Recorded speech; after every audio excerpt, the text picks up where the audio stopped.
নির্বাচনী আমেজ ছাপিয়ে শেরপুরের ঝিনাইগাতি এখন শোক আর আতঙ্কে স্তব্ধ। একটি গণতান্ত্রিক কর্মসূচি কিভাবে রক্তক্ষয়ী সংঘাত আর মৃত্যুতে রূপ নিল। গতকাল বিকেলে শেরপুর-৩ আসনের ইশতেহার পাঠ অনুষ্ঠানে ঘটে যাওয়া সেই বর্বরোচিত হামলায় প্রাণ হারিয়েছেন শ্রীবর্দী উপজেলা জামায়াতের সেক্রেটারি মাওলানা রেজাউল করিম।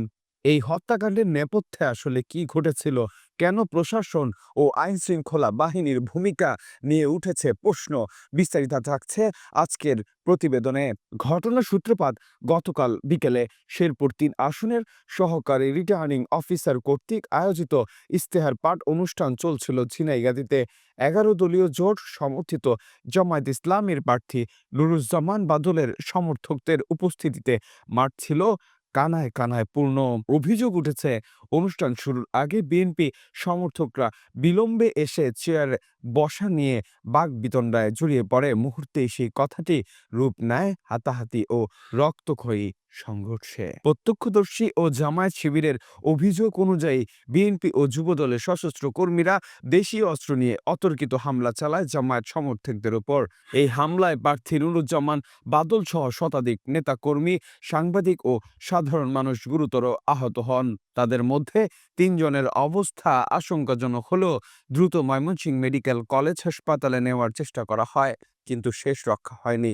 রাত ৯টায় পথেই শাহাদাত বরণ করেন মাওলানা রেজাউল করিম। এই নৃশংস ঘটনার পর তীব্র ক্ষোভ প্রকাশ করেছেন জামায়াত ইসলামের আমির ডক্টর শফিকুর রহমান। তিনি অভিযোগ করেছেন, আহতদের হাসপাতালে নেওয়ার সময়ও সন্ত্রাসীরা পথ অবরোধ করে রাখে। এমনকি পুলিশ ও র্যাবের কাছে বারবার সহযোগিতা চাইলেও আহতদের নিরাপদে হাসপাতালে নেওয়ার কার্যকর কোনো ব্যবস্থা নেওয়া হয়নি। প্রশাসনের এই রহস্যজনক নীরবতা এখন বড় প্রশ্ন চিহ্নের মুখে।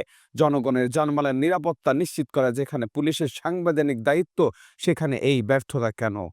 বলা হচ্ছে এটি ছিল একটি শান্তিপূর্ণ ও গণতান্ত্রিক কর্মসূচি, কিন্তু প্রতিহিংসাপরায়ণ রাজনীতি, পেশি শক্তির ব্যবহার পুরো পরিবেশকে বিষাক্ত করে তুলছে।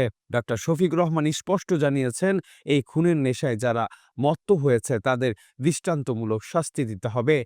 কোনো ধরনের গড়িমসি দেশের মানুষ বরদাস্ত করবে না। মাওলানা রেজাউল করিমের রক্তে ভেজা এই রাজপথ এখন খুনিদের বিচার চাইছে। রাজনীতিতে ভিন্ন মতের ওপর সশস্ত্র হামলা চালিয়ে নির্বাচনকে প্রভাবিত করার এই অপচেষ্টা দেশের সচেতন নাগরিকরা কিভাবে দেখছেন? অবাধ ও সুষ্ঠু নির্বাচনের যে স্বপ্ন জাতি দেখছে তা কি আদৌ সম্ভব হবে, নাকি এমন সহিংসতা চলতেই থাকে? এই ঘটনার সুষ্ঠু তদন্ত ও দোষীদের দ্রুত গ্রেফতারের দাবি জানাচ্ছে সাধারণ মানুষ।